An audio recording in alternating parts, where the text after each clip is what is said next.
తిరుమల కొండ మీద liquor bottle కనబడితే ఆ కనబడినటువంటి విషయాన్ని వైఎస్ఆర్ కాంగ్రెస్ పార్టీ కార్యకర్త కోటి సాక్షి వాళ్ళకి చెప్పాడు. మిగతా మీడియాకు కూడా చెప్పమన్నాడు.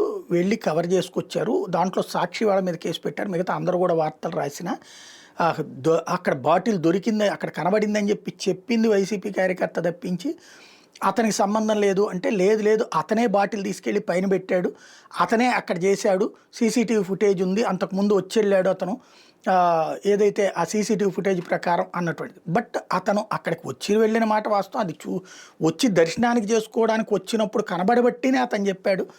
కానీ దాన్ని తీసుకొచ్చి దొంగతనంగా చూపెడుతున్నారు. అసలు నిజమైతే కనుక అతను కనుక పెట్టుంటే కిందన్నా దొరకాలి, పైనన్నా దొరకాలి కదా, అతను పెడుతున్నట్టు కనబడాలి కదా.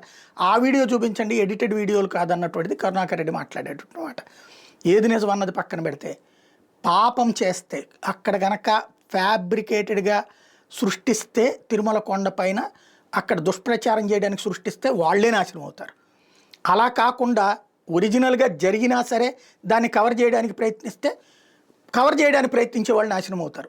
వెంకన్న స్వామి దగ్గర తప్పు చేసినటువంటి వాడు తాత్కాలికంగా విజయం సాధించచ్చేమో కానీ శాశ్వతంగా కుటుంబాలు నష్టపోయినాయి, జీవితాలు నష్టపోయినాయి. ఒక భక్తుడిగా నాకున్న విశ్వాసం అది.